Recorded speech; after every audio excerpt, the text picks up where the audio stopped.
2003년 7월 18일, 한 여성이 떨리는 목소리로 경찰에 신고 전화를 걸었습니다. 그 여성은 친구 집에 놀러 갔는데 문을 열자마자 4명이 쓰러져 있다며 횡설수설했습니다. 경찰은 즉시 휴스턴 인근에 위치한 사건 현장에 도착했고, 이어 경찰들은 참혹한 광경에 경악했습니다. TV가 계속 켜져 있는 상태였기 때문에 피해자들이 TV를 보고 있는 동안 공격받은 것으로 보았습니다. 여성과 남성이 소파에서 총에 맞았는데 도망갈 겨를도 없이 순식간에 당한 것으로 추측했습니다. 또 다른 남성은 소파 옆에서 발견되었지만 숨진 상태였고, 또 다른 여성은 바닥에 엎드려 숨을 거둔 지 오래였습니다. 피해자의 신원은 집주인이었던 티파니, 그녀의 남자친구인 마커스, 남자친구의 사촌인 아델베르트, 그리고 티파니의 친구였던 레이첼이었습니다.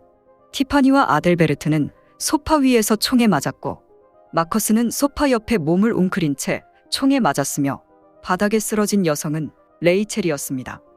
레이첼과 티파니는 고등학교 시절 가장 친한 친구 사이였죠. 또한 두 사람 모두 우수한 학업 성적과 다양한 재능을 가지고 있었습니다. 경찰이 현장을 조사한 결과 레이첼이 끝까지 생존해 버틴 것으로 추정했습니다. 첫 번째 공격은 레이첼에게 치명적이지 않았습니다. 그러나 첫 번째 공격을 받은 후 레이첼은 바닥을 기어가 가방에 들어있는 휴대폰을 찾으려 했습니다. 그녀는 어렵게 휴대폰을 손에 넣었고 9일까지 숫자를 눌렀습니다. 그러나 범인이 다시 돌아와 레이첼이 살아있는 것을 발견했고, 결국 범인은 다시 방아쇠를 당겼습니다. 현장에 떨어진 탄피로 보아 두 자루의 총이 사용된 것을 알 수 있었습니다.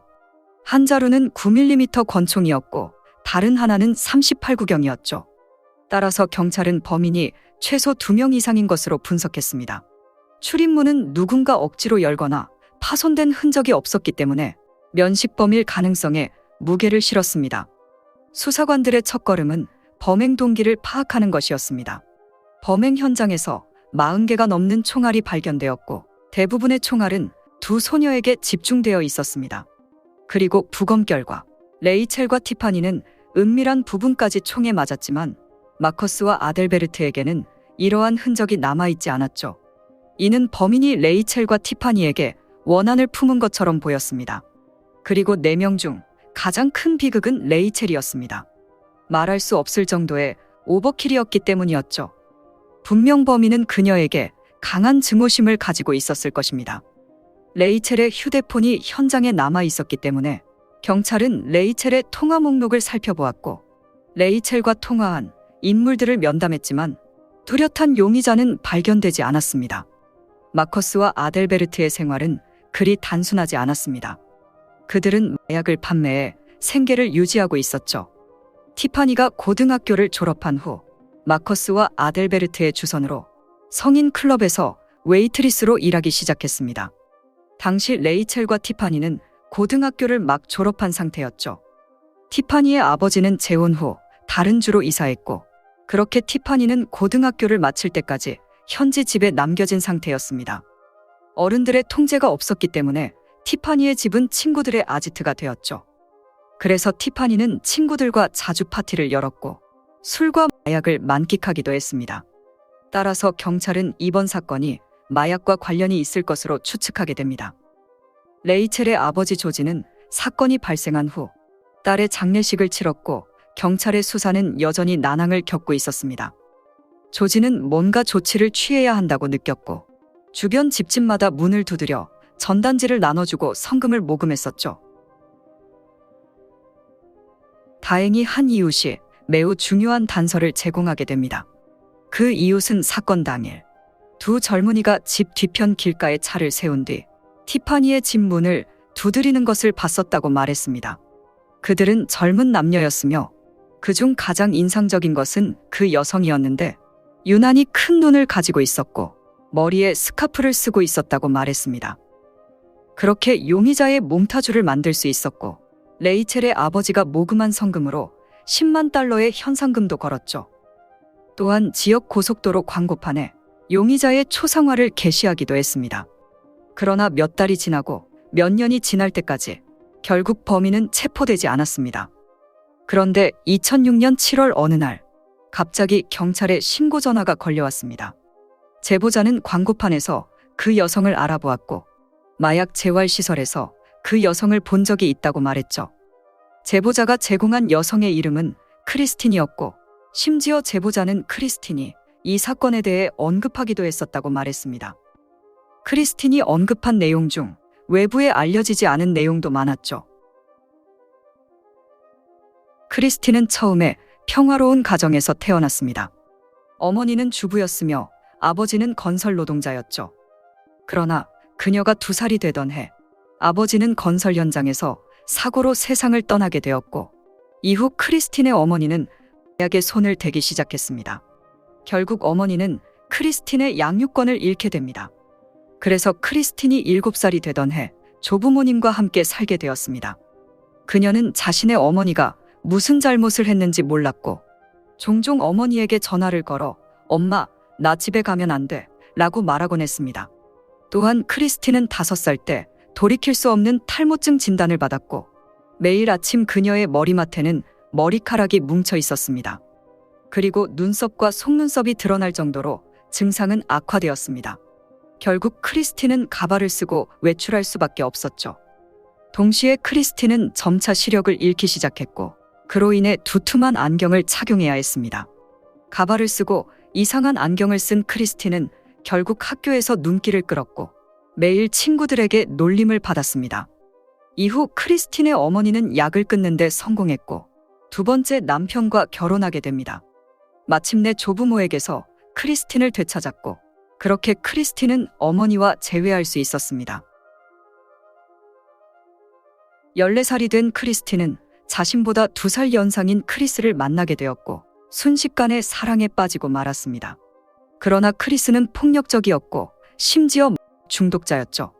크리스틴과 교제를 시작한 후 크리스는 그녀를 엄격하게 통제하기 시작했고 다른 친구들과 사귀거나 어울리는 것도 허용하지 않았습니다.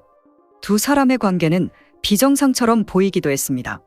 크리스는 학교에서 크리스틴의 가발을 벗긴 후 격렬하게 웃기도 했었죠. 크리스틴의 어머니와 양아버지는 크리스를 매우 싫어했고 특히 크리스가 마약을 복용하고 있었기 때문에 딸에게까지 전파되는 것이 아닌가 불안했기 때문입니다. 부모님은 온갖 방법을 동원해 2 사람의 만남을 막으려 했지만 소용없었습니다. 부모님은 결국 크리스가 마약을 한다는 명목으로 접근 금지 명령을 신청하려 했지만 크리스틴의 눈빛을 보고 포기할 수밖에 없었습니다. 크리스의 가족도 크리스틴을 좋아하지 않았죠. 크리스의 집에서 크리스틴은 종종 소란을 피워 경찰이 출동하기도 했었습니다. 크리스의 집에서 쫓겨난 후 그녀는 자신의 집으로 돌아가지 않고 집 앞 잔디밭에서 밤을 보내곤 했었습니다. 크리스의 가족은 이 비정상적인 관계에서 실제로 지배를 하고 있는 사람이 크리스틴이라고 말하기도 했습니다. 크리스는 동생에게 자신이 가장 두려워하는 2 가지는 경찰과 크리스틴이라며 여러 차례 말하기도 했었습니다. 고등학교에 입학한 크리스틴은 두려움으로 가득 차 있었습니다. 가발과 두꺼운 안경 때문이었죠. 크리스틴보다 한 학년 위인 레이첼과 티파니는 학교에서 인기 있는 인물이었습니다. 이후 레이첼과 티파니는 크리스틴이 탈모증 때문에 가발을 써야 한다는 것과 아버지를 잃었다는 사실을 알게 됩니다. 그렇게 레이첼과 티파니는 크리스틴에게 용기를 주기 위해 가장 친한 친구가 되기로 결심했습니다. 레이첼과 티파니는 사춘기 소녀에게 외모가 얼마나 중요한지 알고 있었기 때문에 크리스틴의 변화를 돕기로 결정했습니다. 우선 크리스틴에게 가장 어울리는 가발을 골라주었고 형편없게 만들어진 값싼 가발을 버리도록 설득했습니다. 또한 화장하는 방법도 가르쳐 주었죠. 크리스틴은 눈썹과 속눈썹이 없었기 때문에 눈썹 그리는 방법을 세심하게 알려주었습니다. 그렇게 2 언니의 도움으로 크리스틴은 미운 오리 새끼에서 백조로 거듭날 수 있었습니다. 평생 주눅 들어있던 크리스틴은 이제 자신감이 넘쳤고 성격도 밝아졌습니다. 이후 크리스틴은 레이첼과 티파니를 완전히 신뢰했고 가발을 벗을 수 있을 정도로 편안한 사이가 될 수 있었습니다. 그래서 당시 누구도 크리스틴이 범인일 것이라고 생각하지 못했던 것입니다. 레이첼과 티파니가 살해된 지 1년 후 크리스틴은 고등학교를 졸업했습니다. 졸업 후에도 그녀는 크리스와 함께 지냈으며 크리스는 그녀에게 약을 공급하고 있었죠. 그러나 얼마 지나지 않아 크리스는 자동차 절도 혐의로 투옥되었고 약의 공급처가 사라진 크리스틴은 그렇게 재활센터에 들어간 것입니다. 이후 크리스틴은 그곳에서 자신의 범행을 언급했던 것입니다. 재활센터에서 크리스틴은 스탠리라는 남성을 만났고 이후 스탠리와 혼인신고를 하게 됩니다. 하지만 스탠리 역시 좋은 사람이 아니었죠. 그는 수년 동안 약을 복용해왔으며 중독자였습니다. 그런데 두 사람이 혼인한 후 크리스틴에게 큰돈이 생기게 됩니다. 아버지의 죽음은 크리스틴에게 보상금을 안겨주었고 그 보상금은 크리스틴이 성인이 된 후 수령할 수 있었죠. 그렇게 크리스틴은 36만 달러의 현금을 손에 쥐게 되었습니다. 크리스틴은 일부의 돈으로 작은 아파트를 구입했고 스탠리와 새로운 삶을 준비했습니다. 그러나 크리스틴은 TV에서 미해결 사건에 대한 뉴스 보도를 접하게 됩니다. 자신의 몽타주를 본 크리스틴은 점점 불안해져 갔습니다. 마침내 크리스틴은 눈물을 보이며 스탠리에게 저 몽타주가 나랑 같아 라고 물었습니다. 그리고 스탠리에게 자신의 범행을 고백했습니다. 스탠리는 그 말을 듣고 크리스틴을 놓치고 싶지 않아 함께 도주하게 됩니다. 두 사람은 샌안토니오까지 도주한 후 9개월 동안 초라한 호텔에서 머물고 있었죠. 이때 경찰은 익명의 제보자에게 제보를 받은 상태였고 크리스틴의 신용카드를 추적한 결과 호텔의 은신에 있다는 사실을 알 수 있었습니다. 경찰은 그 호텔로 향했고 그렇게 크리스틴은 체포되었습니다. 그들은 무려 9개월 동안 아무것도 하지 않고 매일 약을 복용해 왔었습니다. 크리스틴은 아버지의 보상금을 모두 약을 구입하는 데 사용한 것이었죠. 심지어 익명의 제보자는 범죄에 사용된 두 자루의 총이 크리스 아버지의 명의로 된 총이라고 말하기도 했습니다. 그래서 경찰은 수색영장을 신청하고 크리스 아버지의 침실을 수색하게 됩니다. 그리고 그곳에서 범행에 사용한 무기를 찾아낼 수 있었습니다. 두 자루의 총에서 크리스의 DNA가 발견되었고 그중 하나의 총에서 레이첼의 DNA가 발견되었죠. 크리스틴이 체포되기 한 달 전, 크리스는 새로운 여자친구와 캘리포니아 그린빌로 막 이사한 상태였습니다. 이후 크리스틴이 체포된 후 뉴스가 퍼지자 크리스의 친척은 비밀리에 크리스에게 전화를 걸어 이 사실을 알렸습니다. 경찰은 크리스의 통화 기록을 토대로 그린빌의 거주지를 파악했지만 그는 집 근처 산으로 도주한 상태였습니다. 2006년 8월 5일, 경찰은 크리스의 시신을 발견했고 그는 탈한 상태였습니다. 크리스의 사망 소식을 들은 크리스틴은 그날 티파니의 집에 들어간 적 없으며 크리스가 돈을 훔치기 위해 혼자 들어갔고 친구들을 살해하는 동안 자신은 차에서 기다리고 있었다고 주장했습니다. 하지만 법의학 전문가들은 크리스틴에게 크리스 혼자 범행을 저지르는 것은 불가능이라고 알렸고 그러자 크리스틴은 자신이 현장에 있었고 총을 쐈다고 고백했습니다. 그러나 크리스의 강요에 의해 어쩔 수 없이 쐈다고 주장하였죠. 크리스틴과 변호사가 결정한 방어 전략은 모든 죄를 크리스에게 뒤집어 씌우는 것이었습니다. 죽은 자는 말이 없기 때문이죠. 그러나 검사는 스모킹건을 쥐고 있었습니다. 검사는 핵심 증인을 법정에 세웠는데 그는 바로 크리스틴의 남편 스탠리였습니다. 스탠리는 크리스틴이 고백했던 내용을 법정에서 증언하게 됩니다. 그날 크리스틴과 크리스는 티파니 집 뒷문에 차를 주차했습니다. 크리스가 크리스틴의 손에 총을 쥐어주었을 때 그녀는 거절하지 않았죠. 집으로 들어간 뒤 크리스는 소파에 앉아있는 티파니와 아델베르트에게 첫 번째 총격을 가했고 바로 크리스틴도 주저없이 학살에 동참했습니다. 범행을 마친 후 문 밖을 나서자 크리스틴은 정말 죽었는지 확인해야 한다며 다시 현장으로 돌아갔고 현장에 돌아온 크리스틴은 레이첼이 핸드폰으로 경찰에 신고하려 하는 모습을 목격하게 됩니다. 결국 크리스틴은 다시 레이첼에게 방아쇠를 당겼고 이후 권총 손잡이로 마구 내리쳤습니다.